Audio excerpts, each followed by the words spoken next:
Olá, crianças, vamos dar início, né, à aula de hoje, a nossa 26ª aula de hoje, dando continuidade aos nossos conteúdos da língua portuguesa, nossos português. Nós estamos na unidade onde nós vamos falar sobre o quê? Para ler o mundo, né, e que a ciência explica muita coisa. E uma das coisas que ela explica, que nós vamos falar sobre o conteúdo, na ficha tem uma curiosidade, um estudo muito interessante, que fala sobre os morcegos, daí a abertura com eles, né? Que existe cerca de 138 espécies de morcegos, certo? Em seguida, nós vamos falar de outra. O que é que ela vai explicar? Nós vamos falar sobre o infográfico, né? Que o infográfico é um texto curto, né? Que traz informações. Aqui ele está falando sobre a água do mundo, né? Vocês vão ver na página, se eu não me engano, na página 16, certo? Então, esse tipo de texto é um texto curto, né? Que ele vem representado por imagens, tem gravuras, e tem também um texto curto, né? Transmitindo algumas informações. Esses infográficos também podem ser textos curtos, podem ser representados com desenho, ter setas indicativas, né? Para direcionar, para explicar melhor as setas, para o seu entendimento ser melhor, e números. E normalmente os infográficos, eles possuem um título, né? Para saber do conteúdo que está sendo estudado, de que se trata aquele conteúdo, tá certo? Então vamos ler aqui. Existe outro tipo de textos que também nos mostra dados científicos, porque nós falamos da nota de divulgação científica, né, na aula anterior, e agora nós estamos falando de infográficos, que também são dados científicos, né, dados através de quê? De estudos, de registros, de observações, né? Então, eles utilizam imagem para explicar os dados e facilitar a compreensão de todos. Quando nós vamos para algum tipo de... Vamos supor, você vai para o shopping. Eu não gosto muito de shopping, não. Então, você vai para o shopping. Então, indo ao shopping, você também tem infográfico no shopping. Tem infográfico com cédulas indicativas, dizendo o que você vai encontrar no andar, no segundo andar, no terceiro andar, onde é o banheiro, tem as setas indicativas. Isso são infográficos. Por quê? Porque ele transmite informações. Falei sobre os morcegos lá na abertura, no começo, né? Então, nós vamos falar aqui, como revisão, porque essa nota do texto não é um infográfico, é uma divulgação científica, né? Então, é uma divulgação científica, né? É uma nota de divulgação científica. Então, os morcegos, na página 3 da ficha, acompanhem aí, façam a leitura de vocês.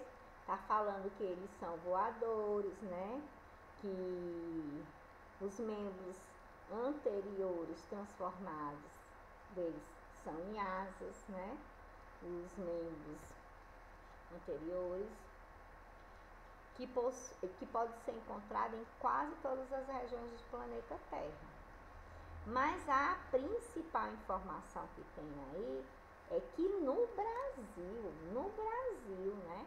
Tá falando em morcego, mas no Brasil, que tem cerca de 138 espécies de morcego. Mas continua sendo estudado ainda, né? E tem até um acesso aqui que vocês podem depois olhar e estudarem mais, falando sobre ele, certo? Então, é a ficha na página 13, página 3, certo? Então, leiam com atenção o texto, para vocês verem como é interessante. Alguns dados são interessantes. Que ele é um morcego animal totalmente o quê? Gosta de quê? Será que ele gosta da claridade? Será que ele convive em ambiente claro? Não, ele vive na escuridão, né? Certo? Então, o morcego sai para caçar quando amanhece. Então, ele passa o tempo todo lá na escuridão, né? Aí, quando amanhece, ele vai caçar, né? Ele vai caçar do amanhecer ou da noite, mas ele gosta da escuridão. Ele caça durante o dia ou durante a noite, mas o ambiente que ele gosta de estar, que ele fica, é em ambiente escuro, certo? Por viver em total escuridão, ele usa também suas presas, né? E também ele se locomove por meio da ecolocalização, né? O barulho, da onde o barulho tá indo, aí ele já usa para como é que se diz? Para caçar, né?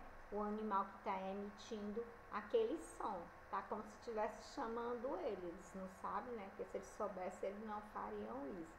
Então, o animal emite um som, né?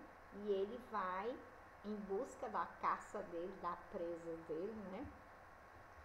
Através do eco, do barulho que está sendo emitido.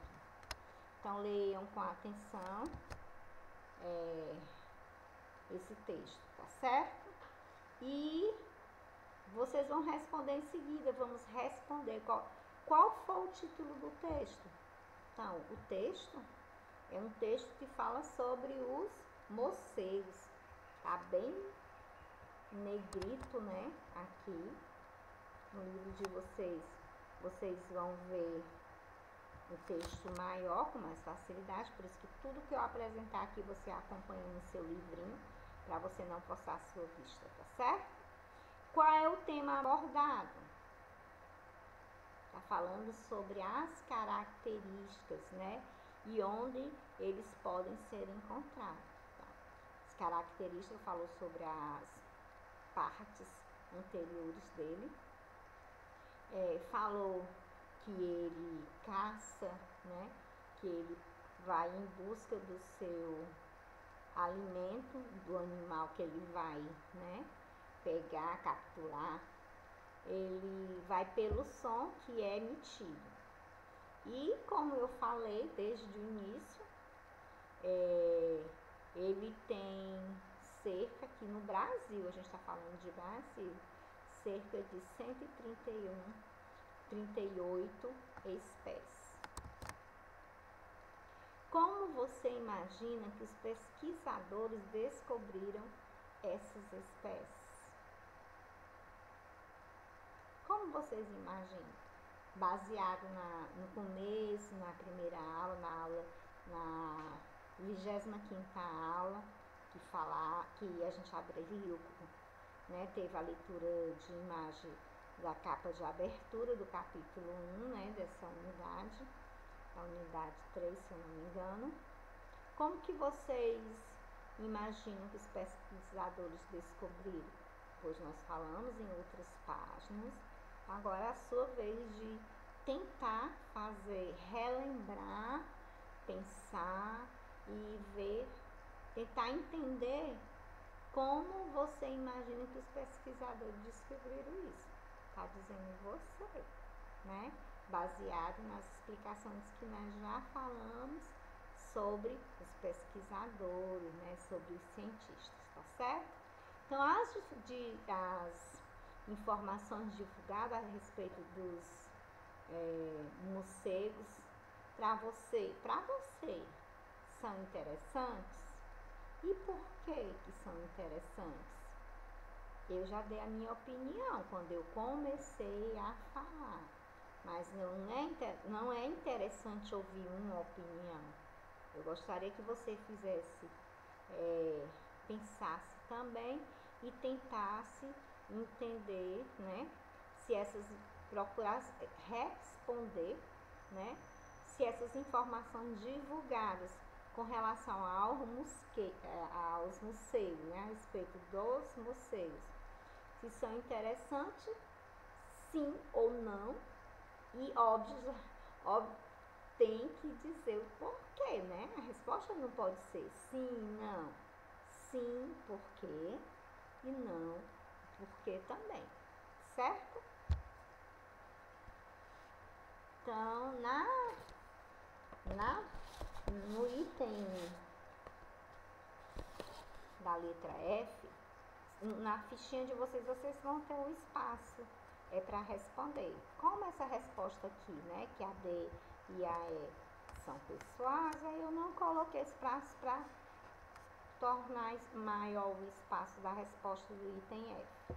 Aqui está perguntando, para que servem os textos de divulgação científica? Então, os textos de divulgação científica servem para mostrar os resultados de uma pesquisa. Lembra que eu falei que eles estudam, que eles observam, que eles anotam todas as observações que geralmente eles fazem diariamente, né, para acompanhar o desenvolvimento da pesquisa, que eles registram, né, eles batem foto, né, usam alguns outros instrumentos para tornar possível a pesquisa e encontrar o resultado final, né? Então, esse texto apresenta as informações do problema tratado e contribui para informar a respeito sobre o assunto, com dados e fatos estudados, analisados, registrados, né? Então, nós falamos sobre o infográfico. Nós aqui estamos trabalhando o quê? Estamos trabalhando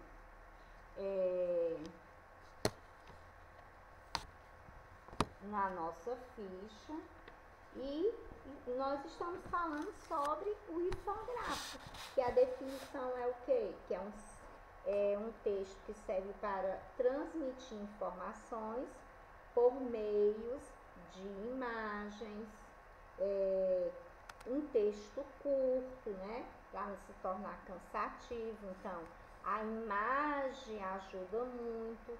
Então, você vê palavras, é usado palavras, é usado números, né? Com dados que foram pesquisados, né? E as imagens. E o infográfico, ele tem, como nós vimos, tem um título. Nesse infográfico aqui, está sendo estudado o quê? Está falando sobre os animais de estimação. E tem um percentual de pessoas que possuem animais de estimação em 22 países, né? Então, cachorro, 33%. As aves, né, que são os pássaros, né, tem um total de 6%. Peixe, né, pessoas que gostam de criar peixe, 12%. O gato, 23%. Outros, né, outros bichinhos como os hamster. Eu já tive um hamster. Fiquei muito triste quando eu adquiri o hamster. Disseram, depois que eu obtive ele, me disseram que ele só tinha 2 anos de vida. Aí eu fiquei muito preocupada porque eu me apego, né?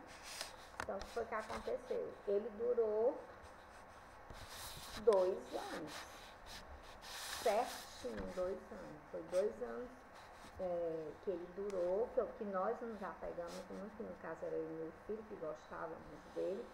Então, eu não sei se ele morreu de emoção, ele tinha uma gaiolinha, né, que ele ficava, simples, que tinha a casinha dele, que tinha os alimentos dele, tinha raspa de madeira, tinha um ambiente propício para ele, né? Quando a gente queria brincar com ele, soltar ele, e a gente não podia soltar ele na casa sem proteção, nós compramos uma bola grande, que ele gostava muito dessa bola, que ele ficava rolando de um lado para o outro, brincando, andando na casa, sem correr risco, né? Sem correr risco. Depois nós compramos uma gaiola bem grande. Nessa gaiola, ela como se fosse para ele o beach park, né? Que tinha uns caninhos que ele entrava, se escondia, depois ele estava no outro, vários canos. Bem interessante. Tinha como se fosse uma roda gigante, sei lá como era, que ele ficava andando lá em cima, rodando. Aí, só que ele usou pouco essa gaiolinha. Essa gaiolinha ele usou em torno só de 5 meses. Pena que eu encontrei essa gaiola próximo da morte dele, né? Mas eu estou falando do hamster aí porque está se referindo a outros animais, tem um percentual de 6%. E 43% não possui animal de estimação. Então, é um percentual, uma pesquisa feita das pessoas que têm animais de estimação. Eu tenho um cachorro e tenho gato, né? Na casa da minha mãe tem cachorro, tem pássaros, tem gatos. E é muito bom, a gente se apega, né? Lá em casa também tinha porco, sabe? Mas quando porco, galinha, pato, na minha casa tinha, quando eu tinha em torno de 13, 14, 15 anos, nós mudamos para uma casa maior e a mamãe sempre quis criar bichos, né? Criar animais. Só que os animais, como nós morávamos numa casa bem menor, não tinha espaço. Quando nós passamos a morar, a partir dos 13 anos eu passei a morar nessa casa, que até hoje a mamãe mora lá, nós mudamos para lá em 91,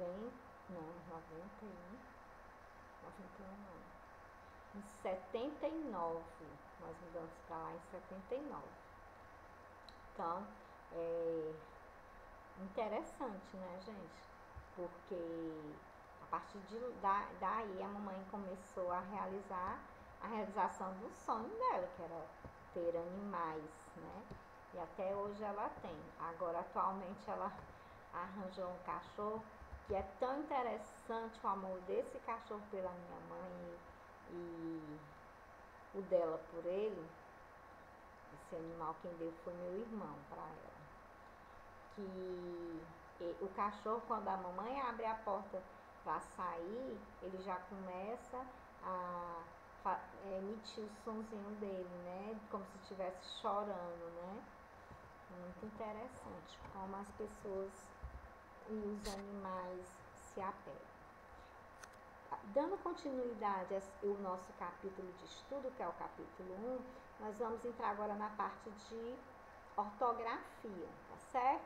Onde nós vamos falar sobre a letra V. Nesse capítulo nós vamos estudar a letra V e a letra F, tá certo? Então, as crianças que estão com dificuldade de leitura, é uma oportunidade para exercitar, né, famílias silábicas, certo? Das consoantes. Então, aqui eu tenho o V está na vaca, no vestido e na vela, está no violino e no vaso da Anabela. Interessante, né? Tá falando aí. Então, V, né? V, aqui nós temos o desenho, a palavra e a divisão, né, silábica, a separação silábica, né? Então, para você ouvir o som melhor, tá certo? Então, nós temos a palavra vaca, violão, vovô, porque ó, o vovô, acento circunflexo, né, no vovô. Aí nós temos aqui a vovó, acento agudo, vaso e vacina, né? Só se fala em vacina esses dias, né? Durante muito tempo. Nós estamos torcendo aí para ela chegar para todo mundo, tá certo? Para você, seus familiares, né? É um desejo de coração que chegue. As famílias que já tiveram pessoas vacinadas, vamos agradecer a Deus, né? Por ter chegado até os familiares que já foram vacinados. E vamos continuar em oração para que toda a nação, né? Para que a população mundial consiga ser vacinada para evitar mais percas. Então, vamos falar agora da separação. Vaca, violão, vovô, vovó, vaso, vacina. Aqui nós temos o quê? Nós temos as palavras separadas e agora vamos fazer uma pequena revisão para ver se vocês ainda estão se lembrando de como se classifica as palavras quanto ao número de sílabas, tá bom? Então, 2 sílabas, dissílaba. 1, 2, 3 sílabas, trissílaba. 1, 2 sílabas, dissílaba. 1, 2 sílabas, dissílabas. 1, 2 sílabas, trissílabas. Dissílabas, desculpa, eu estava lendo já de baixo e respondendo, então vou só repetir para não confundir vocês. Então, 2 sílabas, né? Dissílabas. 3 sílabas, trissílabas.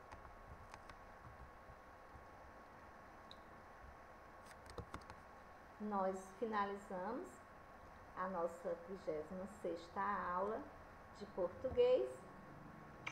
Um beijo e até a próxima aula. E as crianças que estão com dificuldade de leitura, exercite essas palavrinhas que eu coloquei aí, pesquisem outras palavrinhas, tentem fazer com o responsável de vocês treinos ortográficos, né? Focando alguma família silábica, trabalhando com B, trabalhando com C, trabalhando com D. Aqui, por exemplo, você trabalhou com B, babá, babei, né? Boi, trabalhando com B.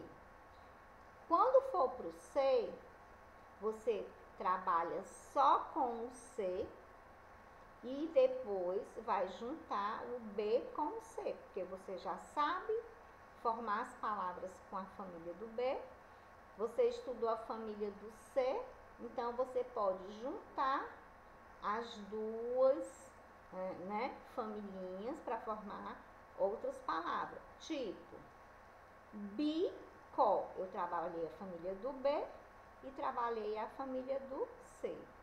Quando Quando chegar na letra D, você faz palavras só usando a família do D e depois você junta com as que já foram estudadas, com B, com C e com D, e assim por diante. Fica a dica, né? Mais uma sugestão, que eu creio que vocês podem ter outra metodologia, pode já ter pesquisado e pode já estarem aperfeiçoando e exercitando a leitura. Para as crianças que já sabem ler, né, a minha orientação é que continue lendo, exercitando a leitura. Quanto mais você lê, mais a sua leitura vai ficar melhor, você vai descobrir palavras novas e seu vocabulário vai ficar mais rico, né? Você vai conhecer mais palavras. Um beijo bem grande, bem forte. Fiquem com Deus.